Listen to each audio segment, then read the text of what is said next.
ನಮಸ್ಕಾರ ಸ್ನೇಹಿತರೆ, ಸ್ವತ್ತುವಡೆಗೆ ಸ್ವಾಗತ. ನಾನು ಕಾರ್ತಿಕ್. ಪ್ರತಿಭಟನೆ ಮಾಡಿದ್ದು CJP, ಗೆದ್ದದ್ದು ಮತ್ತು ಲಾಭವನ್ನು ಪಡೆದುಕೊಂಡಿದ್ದು BJP. ಈ ಸಂಚಿಕೆಯಲ್ಲಿ 3 ಅಂಶಗಳೊಂದಿಗೆ ಈ ವಿಚಾರದ ಬಗ್ಗೆ ಚರ್ಚೆ ಮಾಡೋಣ. ಮೊದಲಿಗೆ ನೀಟ್ ಪ್ರಶ್ನೆ ಪತ್ರಿಕೆ ಸೋರಿಕೆಯಿಂದ ಶುರುವಾದಂತಹ ಕಾಕ್ರೋಚ್ ಜನತಾ ಪಕ್ಷದ ಪ್ರತಿಭಟನೆ ನಂತರ ಬೇರೆಯಾದಂತಹ ಸ್ವರೂಪವನ್ನು ಪಡೆದುಕೊಳ್ತು ಅಂತಿಮವಾಗಿ ಧರ್ಮೇಂದ್ರ ಪ್ರಧಾನ್ರವರ ರಾಜೀನಾಮೆಯ ತನಕ ಬಂದು ನಿಲ್ತು. ರಾಜೀನಾಮೆಯನ್ನು ಕೂಡ ಪಡೆದುಕೊಳ್ಳುವುದರಲ್ಲಿ CJP ಯಶಸ್ವಿಯಾಯಿತು. ರಾಜೀನಾಮೆ ಪಡೆದುಕೊಳ್ಳುವುದರಲ್ಲಿ CJP ಯಶಸ್ವಿಯಾಯಿತು. ಆದರೆ ಇಲ್ಲಿ ಲಾಭಗಳಾಗಿದ್ದು ಮಾತ್ರ BJP ಗೆದ್ದಿದೆ. ಇದರಲ್ಲಿ ಯಾವ ರೀತಿಯಾಗಿ ಮಾತನ್ನು ಹೇಳ್ತಾ ಇದ್ದೀನಿ ಅಂತ ಹೇಳಿದ್ರೆ, ಮೊದಲನೇದಾಗಿ BJPಯ ವೋಟ್ ಬ್ಯಾಂಕಿಗೆ ಈ ನೀಟ್ ಆಂದೋಲನದ ಪ್ರತಿಭಟನೆ, ದಂಗೆ ಏನಂತ ಕರೀತಿರೋ ಅದರ ಪರಿಣಾಮ 1% ಕೂಡ ಬಿದ್ದಿಲ್ಲ. ಇದು BJP ವೋಟ್ ಬ್ಯಾಂಕನ್ನು ಒಡೆಯದೇ ಇರೋದಕ್ಕೆ CJPಯೇ ಕಾರಣ ಆಗಿತ್ತು.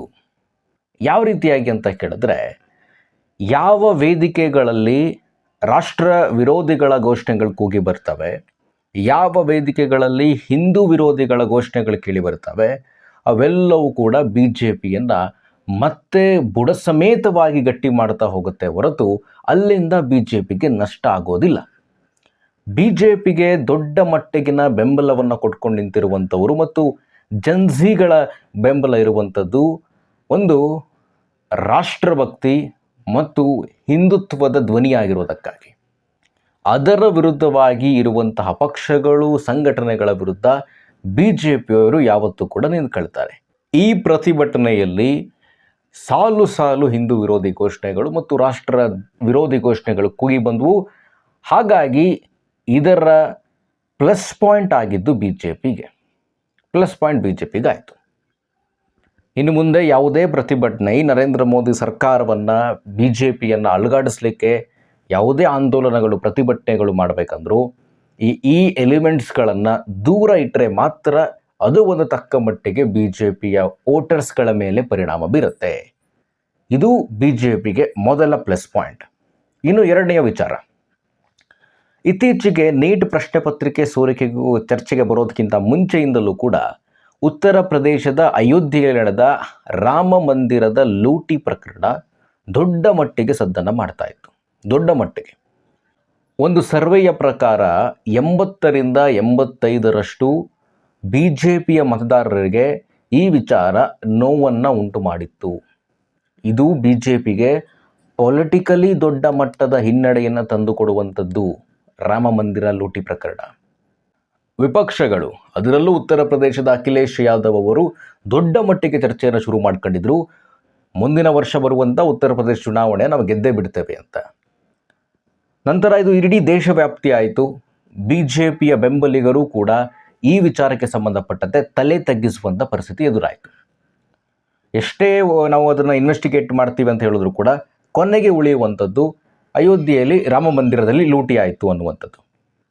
ಹಾಗಾಗಿ ವಿಪಕ್ಷಗಳು ಸಹ ಏನು 20ನೇ ತಾರೀಕಿನಿಂದ ಏನು ಅಧಿವೇಶನ ಶುರುವಾಯಿತಲ್ಲ, ಆ ಅಧಿವೇಶನದಲ್ಲಿ, ಮಳೆಗಾಲದ ಅಧಿವೇಶನದ ಡೇ 1ನಿಂದ ಅಯೋಧ್ಯೆ ರಾಮ ಮಂದಿರದ ದೇಣಿಗೆ ಲೂಟಿಯನ್ನು ಚರ್ಚೆ ಮಾಡಲಿಕ್ಕೆ ರೆಡಿಯಾಗಿ ಕಾತರದಿಂದ ಕೂತಿದ್ವು.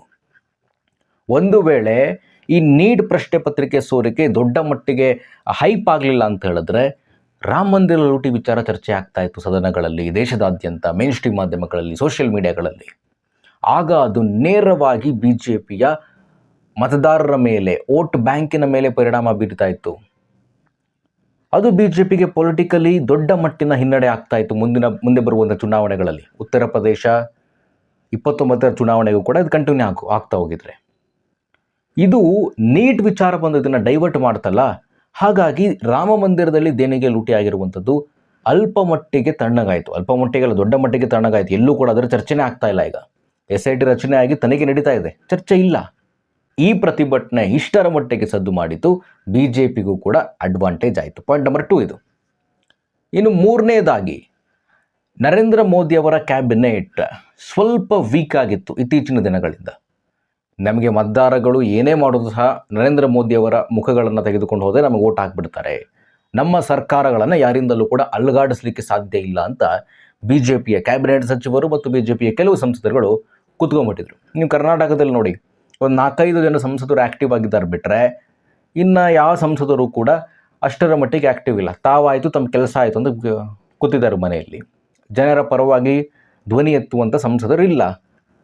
ಈಗ BJPಗೆ ಒಂದು ರೀತಿ ಇದು ಪಾಠ ಆಯಿತು. ನರೇಂದ್ರ ಮೋದಿಯವರೇ ಖುದ್ದು ಇನ್ಸ್ಟಾಗ್ರಾಮ್ನಲ್ಲಿ ಆ್ಯಕ್ಟಿವ್ ಆಗಿರಿ, ಜನ್ಝಿಗಳನ್ನು ವಿಶ್ವಾಸಕ್ಕೆ ತೆಗೆದುಕೊಳ್ಳಿ, ಕೇವಲ ಫೇಸ್ಬುಕ್ಕು, ಯೂಟ್ಯೂಬು, ಟ್ವಿಟರು ಇಲ್ಲಿ ಆ್ಯಕ್ಟಿವ್ ಆಗಿದ್ದರೆ ಸಾಲಲ್ಲ, ಎಷ್ಟರ ಮಟ್ಟಿಗೆ ಅಂತ ಕೇಳಿದ್ರೆ ಯಾರ್ಯಾರು ಇನ್ಸ್ಟಾಗ್ರಾಮ್ನಲ್ಲಿ ಆ್ಯಕ್ಟಿವ್ ಆಗಿದ್ದೀರಿ, ಯಾರಿಗೆ ಎಷ್ಟು ಫಾಲೋವರ್ಸ್ಗಳಿದ್ದಾರೆ ಅನ್ನೋದನ್ನು ಕೂಡ ನರೇಂದ್ರ ಮೋದಿಯವರು ಕೇಳಿದ್ರಂತೆ. ಈಗ ಈ ಪ್ರತಿಭಟನೆಯಿಂದ ನರೇಂದ್ರ ಮೋದಿ ಸರ್ಕಾರ ಇನ್ನಷ್ಟು ಆ್ಯಕ್ಟಿವ್ ಆಗಿ ಜನರಿಗೆ ರೀಚ್ ಆಗೋ ರೀತಿಯಲ್ಲಿ CJP ಮಾಡಿತು. ಈ 3 ಅಂಶಗಳೇ ಸಾಕು BJPಗೆ ಇದು ಎಷ್ಟರ ಮಟ್ಟಿಗಿನ ಅಡ್ವಾಂಟೇಜ್ಗಳನ್ನು, ಪ್ಲಸ್ ಪಾಯಿಂಟ್ಗಳನ್ನು ತಂದುಕೊಟ್ಟಿದೆ ಅಂತ ಹೇಳಲಿಕ್ಕೆ. ಇನ್ನು CJPಯ ವಿಚಾರಕ್ಕೆ ಬರೋಣ. ಈ ಪ್ರತಿಭಟನೆ, ನೀಟ್ನ ಪ್ರತಿಭಟನೆ, ಅಲ್ಲಿ ಭಾಗಿಯಾದಂಥವರು ಕುನಾಲ್ ಖಾಮ್ರಾ, ಅರುಂಧತಿ ರಾಯ್, ಪ್ರಕಾಶ್ ರಾಜ್, ಉಮರ್ ಖಾದಿಯ ಪರವಾಗಿ ಬೆಂಬಲಿತವಾಗಿ ಬಂದಂಥ ಘೋಷಣೆಗಳು ಇವೆಲ್ಲವೇ ಸಾಕು ಅವರು ಏನು, ಅವರ ಹಿಂದೆ ಯಾರಿದ್ದಾರೆ, ಅವರ ಉದ್ದೇಶಗಳೇನು ಅನ್ನೋದನ್ನು ಪ್ರೂವ್ ಮಾಡುತ್ತೆ. ಇವರು ಧರ್ಮೇಂದ್ರ ಪ್ರಧಾನರ ರಾಜೀನಾಮೆ ಮಾತ್ರ ಅಲ್ಲ, ನರೇಂದ್ರ ಮೋದಿ ಸರ್ಕಾರವನ್ನು ಅಳುಗಾಡಿಸ್ಲಿಕ್ಕೆ ಮತ್ತು ಕಿತ್ತು ಹಾಕಲಿಕ್ಕೆ ಬಂದಿರೋರು ಅಂತೇಳಿ ಹೇಳೋದಕ್ಕೆ ರಾಕೆಟ್ ಸೈನ್ಸ್ನ ಅವಶ್ಯಕತೆ ಇಲ್ಲ. ಅವರದ್ದು ಒಂದು ಕ್ರೆಡಿಬಿಲಿಟಿ ಯಾವಾಗ ಸೋಷಿಯಲ್ ಮೀಡಿಯಾದಲ್ಲಿ, ಇನ್ಸ್ಟಾಗ್ರಾಮ್ನಲ್ಲಿ 25 ಮಿಲಿಯನ್ ಫಾಲೋವರ್ಸ್ ತೆಗೆದುಕೊಂಡ್ರಲ್ಲ, ಆಗ ಇದ್ದ ಕ್ರೆಡಿಬಿಲಿಟಿಗೂ ಈಗೂ ವ್ಯತ್ಯಾಸಗಳು ಬಹಳಷ್ಟಿವೆ. ಸುಮಾರು ಪ್ರಶ್ನೆಗಳು ಎದುರಾಗ್ತಾ ಇದೆ CJPಗೆ, ಸುಮಾರು ಪ್ರಶ್ನೆಗಳು. ಈ ಸೌರಭ್ ದಾಸ್, CJPಯ ಮುಖ್ಯ ವಕ್ತಾರ, ಈ ಹಿಂದೆ ಯಾವ್ಯಾವ ಕಾನ್ಕ್ಲೇವ್ಗಳಲ್ಲಿ, ವಿದೇಶದ ಯಾವ್ಯಾವ ಕಾನ್ಕ್ಲೇವ್ಗಳಲ್ಲಿ ಭಾಗಿಯಾಗಿದ್ದ, ಅವೆಲ್ಲವೂ ಕೂಡ ಬಹುತೇಕ ಭಾರತದ ವಿರುದ್ಧವಾಗಿರುವಂಥದ್ದು, ಭಾರತ ವಿರೋಧಿ ಶಕ್ತಿಗಳ ಜೊತೆ ಈತನ ಸಂಪರ್ಕ ಇತ್ತು. ಒಟ್ಟಾರೆಯಾಗಿ ಈ ರೀತಿ ಚರ್ಚೆಗಳಾಗ್ತಾ ಇದೆ. ಉಮರ್ ಖಾಲಿದಿ, ಶಾಜಿಲ್ ಇಮಾಮ್, ಅಫ್ಜಲ್ ಗುರು, ಈ ರೀತಿಯಂತಹ ರಾಷ್ಟ್ರದ್ರೋಹಿಗಳ ಬೆಂಬಲಕ್ಕೆ ನಿಲ್ಲುವಂಥದ್ದು ಅಂಥೇಳಿ ಈಗಾಗಲೇ ಜನ ಕನ್ಕ್ಲೂಷನಿಗೆ ಬಂದಾಗಿದೆ. ಇವರನ್ನು ಬೆಂಬಲಿಸ್ತಾ ಇರುವಂಥವರು ಎಡಪಂಥೀಯದವರು, ಇವರನ್ನು ಬೆಂಬಲಿಸ್ತಾ ಇರುವಂಥವರು ಎಡಪಂಥದವರು, ಕಾಂಗ್ರೆಸ್ ವೋಟರ್ಸ್ಗಳು, ಆಮ್ ಆದ್ಮಿ ಪಕ್ಷದ ಬೆಂಬಲಿಗರು, ಇನ್ನುಳಿದಂತೆ INDIA ಮೈತ್ರಿಕೂಟದ ಭಾಗವಾಗಿರೋರೆಲ್ಲರೂ ಕೂಡ CJPಗೆ ಬೆಂಬಲ ಕೊಡ್ತಾ ಇದ್ದಾರೆ.